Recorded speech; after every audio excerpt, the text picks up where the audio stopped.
Hello everyone, I'm Abhishek and today we will discuss about the impact of British land revenue system in India. Okay, in previous videos we have already discussed about the all type of basically land revenue system prevalent in the British India. Okay, like Rayatwari, Mahalwari, Zaridari, okay, Zamindari system, etc. So now we will discuss about the impact. Okay.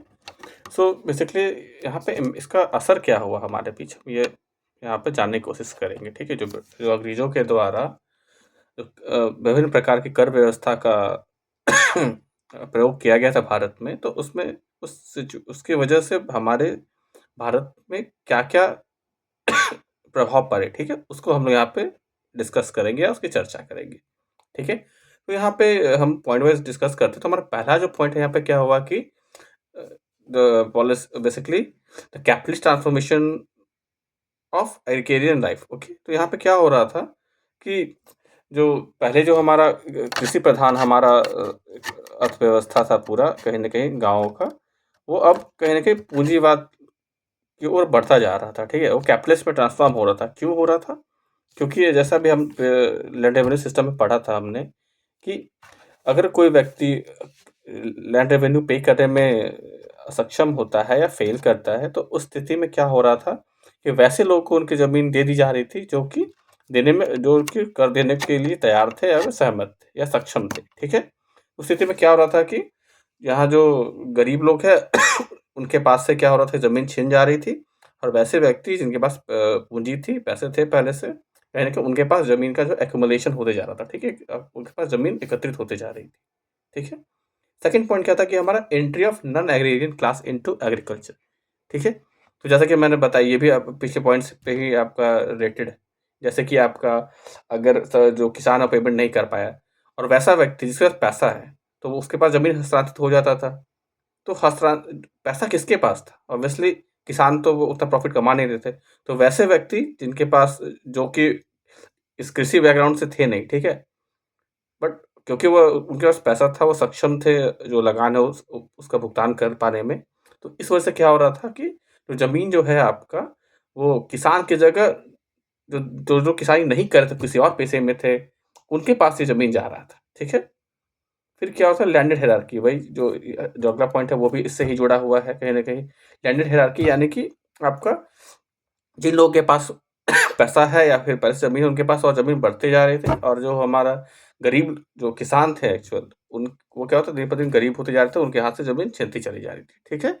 यहाँ पे emergence of absentee लैंडलॉर्डिज़्म। ठीक है? यानी कि ये एक ऐसी परिस्थिति है जहाँ पे ज़मींदार जो है, जिसके हाथ में ज़मीन से कर वसूलना और ज़मीन का के सुधार के लिए जिसे ज़िम्मेवार बनाया गया था, वो व्यक्ति वहाँ पे है ही नहीं या वहाँ का है ही नहीं, वो कहीं और का है। ठीक है? सपोज़ जैसे कि मैं यहाँ बोकारो में रहता हूँ, ठीक है? मैं यहाँ एग्ज़ाम्पल देता हूँ आपको। बट क्या है कि यहाँ के लोग हैं, सपोज़ वो यहाँ का जो ज़मींदार है वो किसी कारणवश वो नहीं पे कर पा रहा है लैंड रेवेन्यू टाइमली। तो क्या होगा, उससे तो ज़मींदारी छिन जाएगी। तो क्योंकि बोकारो का ज़मींदार तो ऑलरेडी पे नहीं कर पा रहा है, तो क्या होगा हमारे यहाँ बगल में जैसे हमारा झारखंड का कैपिटल है रांची, वहाँ पे कैपिटल सिटी सपोज़, तो वहाँ पे कुछ अमीर लोग हैं या अमीर ज़मींदार हैं, वो तैयार हो गए कि नहीं ठीक है, मैं यहाँ पे जो रेवेन्यू तय किया गया था आपका, वो लैंड रेवेन्यू मैं पे कर दूँगा टाइमली। तो क्या होगा कि जो रांची का जो व्यक्ति है यहाँ, जो कि यहाँ से लगभग 100 किलोमीटर दूर है, वो वहाँ के व्यक्ति को यहाँ का भी ज़मींदारी मिल जाएगा। बट क्या है कि यहाँ जो ज़मींदारी सिस्टम में जब ज़मीन हैंडओवर किया गया, तो अंग्रेज़ों के द्वारा यह भी कहा गया था कि कहीं न कहीं ज़मींदार को वहाँ पे सिर्फ़ टैक्स वसूलना नहीं है, बल्कि वहाँ पे ज़मीन से अच्छी उपज कैसे आए, खेतों से अच्छी उपज कैसे आए, अच्छी फसल कैसे हो, इसका भी ध्यान रखना था। जैसे कि सिंचाई की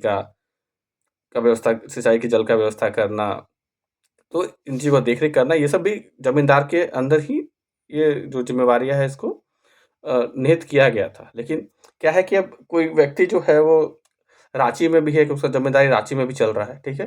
वो बोकारो भी आ रहा है, ठीक है? तो ब सपोज़ उसका जो नेटिव प्लेस है उसका वो 100 किलोमीटर दूर है यहाँ से। तो अब ऑब्वियस सा बात है कि वो अपने जो रांची वाला जो उसका एरिया है वो वहाँ पे ज़्यादा ध्यान देगा, क्योंकि वहीं रहना है, उसका घर सब कुछ वहीं पे है। और क्योंकि वहाँ से 100 किलोमीटर दूर, तो ना वो बार-बार यहाँ पे देखने आ पाएगा यहाँ की परिस्थितियों को, यहाँ का परिस्थिति कैसा है, ठीक है? तो इस वजह से क्या हो रहा था कि जो इस स्थिति में क्या हो रहा था कि वैसे एरिया में जहाँ पे दूर के ज़मींदार को जहाँ ज़मीन का पट्टा मिल जा रहा था, तो उस स्थिति में उस तरह की ज़मीन का जो है क्या है कि प्रोडक्शन ऑलरेडी कम हो जा रहा था, क्योंकि वहाँ पे वो कोई किसी तरह का देख-रेख नहीं कर रहे थे। ना ही अब ना बाढ़ से बचने का कोई व्यवस्था है, ना सुखाड़ के समय में वहाँ पे पानी पटाने के लिए कोई व्यवस्था है। तो इन सब चीज़ों का कोई ध्यान नहीं रखा जा रहा था इस वजह से, ठीक है? तो इस ये जो है ये सब क्यों हो रहा था? क्योंकि यहाँ पे एब्सेंटी लैंडलॉर्डिज़्म था, क्योंकि ज़मींदार जो कहीं और का था, ठीक है? और उसको पट्टा जो ज़मीन का मिला है वो कहीं और है, ठीक है? इस वजह से क्या हो रहा था कि आपका अ, यहाँ पे यहाँ पे एक और चीज़ इस वजह से और भी है कारण, जैसे कि आपका यहाँ पे जो रेट ऑफ टैक्सेशन है वो भी काफ़ी हाई हो जा रहा था, क्योंकि ऑलरेडी वो तो क्योंकि अगला आदमी तो दे नहीं पा रहा था, ठीक है? तो कहीं न कहीं जो नया ज़मींदार आएगा आपका, वो लोगों से पहले से कुछ ज़्यादा कर वसूलने की कोशिश करेगा, ताकि वो कम से कम उसके हाथ से ज़मींदारी ना छिन जाए, ठीक है? तो इस वजह से क्या था, लोगों के ऊपर जो टैक्सेस है उसका बोझ भी बढ़ रहा था, ठीक है? और यहाँ पे एक और कमी थी कि इनके द्वारा जो कर तय कर दिया गया था, तो वो किसी भी प्राकृतिक आपदा या नेचुरल कैलेमिटी के टाइम पर भी उन्हें किसी तरह का रिबेट, किसी तरह का कोई छूट नहीं मिलता था, ठीक है? तो इस वजह से भी क्या हो रहा था कि वो कहीं न कहीं कर्ज़ में डूबते चले जा रहे थे। अब सपोज़ आपसे लगान तय कर दिया गया, क्योंकि आप ज़मीन बचाने की वजह से आप क्या करोगे कि भाई आप किसी से पैसे आप उधार लेके दो, ठीक है? इससे क्या होता था कि अब आप कर्ज़ में डूबते चले जाओगे, ये साइकिल तो हमेशा चलते ही रहेगा।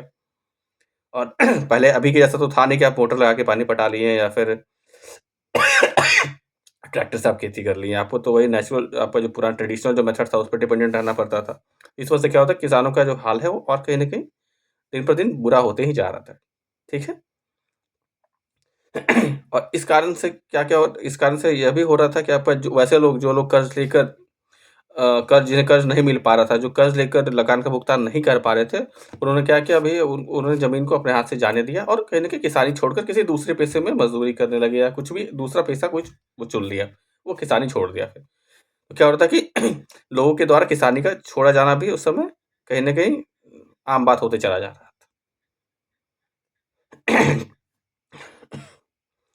उसके बाद क्या हो रहा था हमारा कि स्टैग्नेशन ऑफ इंडियन एग्रीकल्चर, ठीक है? यानी कि भारत का जो बेसिकली आपका खेती-बाड़ी का जो सिस्टम था, वो कहीं न कहीं रुक-सा गया था, क्योंकि इसमें इनोवेशन कुछ था नहीं, किसी तरह का नवाचार कुछ ज़मींदारों के द्वारा यहाँ पे इसमें लागू किया नहीं जा रहा था, ना आप किसी तरह का व्यवस्था कर रहे थे, ना सिंचाई का, ना आप खाद का, किसी तरह का बाढ़ से बचाव का, सुखाड़ से बचाव का, इन सब किसी तरह का कोई स्टेप नहीं लिया गया। वो बस रेवेन्यू कलेक्शन से मतलब था उन्हें, उनको बस मैक्स टू मैक्स प्रॉफिट चाहिए था, उसको कहीं भी वहाँ पे आपका खर्च करना ही नहीं था वहाँ पे, ठीक है?